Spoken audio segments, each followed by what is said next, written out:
السلام علیکم ورحمۃ اللہ وبرکاتہ۔ میرا نام انس معاویہ ہے اور آج جس ٹاپک پہ میں ویڈیو بنا رہا ہوں وہ بہت ہی اہم ٹاپک ہے کہ ایسے جاہلانہ جملے جو ہم معاشرے میں بولتے ہیں اور جن کا ہمیں علم نہیں ہوتا کہ یہ صحیح ہیں یا غلط، جیسا کہ ہم کہتے ہیں نمازیں بخشوانے گئے تھے اور روزے گلے پڑ گئے۔ تو میرے بھائیو، حدیث پاک میں آتا ہے کہ جس شخص نے رسول اللہ صلی اللہ علیہ وسلم پر نازل دین کی کسی بھی چیز کا مذاق اڑایا یا اس کی جزا یا سزا کا مذاق اڑایا تو اس نے کفر کا ارتکاب کیا۔ اور دوسری بات جو کہ بہت زیادہ رائج ہو چکی ہے معاشرے میں کہ ہم بہت زیادہ بولتے ہیں، محبت اور جنگ میں ان دونوں میں سب کچھ جائز ہے، تو یہ بھی بالکل غلط۔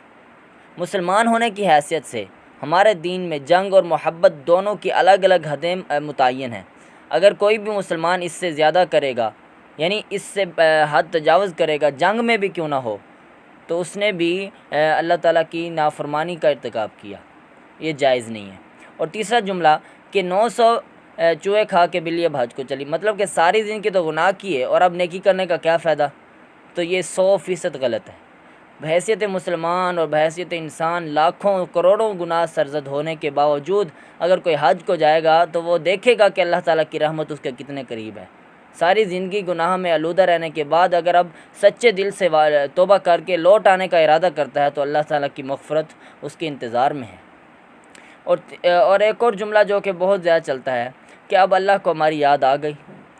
تو میرے بھائیوں، اللہ تعالیٰ قرآن مجید میں فرماتے ہیں ما کان ربک نسیہ، تمہارا پروردگار بھولنے والا نہیں ہے۔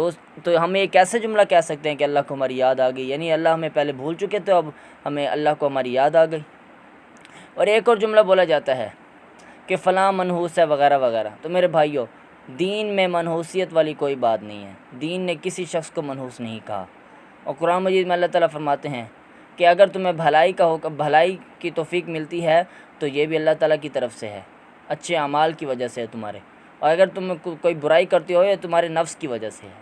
تو میرے بھائیوں، ہمیں اپنے نفس کا جائزہ لینا چاہیے اور ہمیں سوچنا چاہیے کہ ہم کیسے کیسے الفاظ بول رہے ہیں۔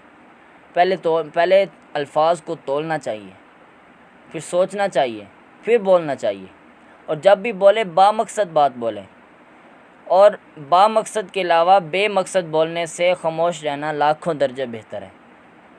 جزاکم اللہ خیر۔ اگر میری یہ ویڈیو اچھی لگی ہو تو لائک اور کمنٹس کیجئے، اگر چینل کو سبسکرائب نہیں کیا تو پلیز سبسکرائب کر دیجیے۔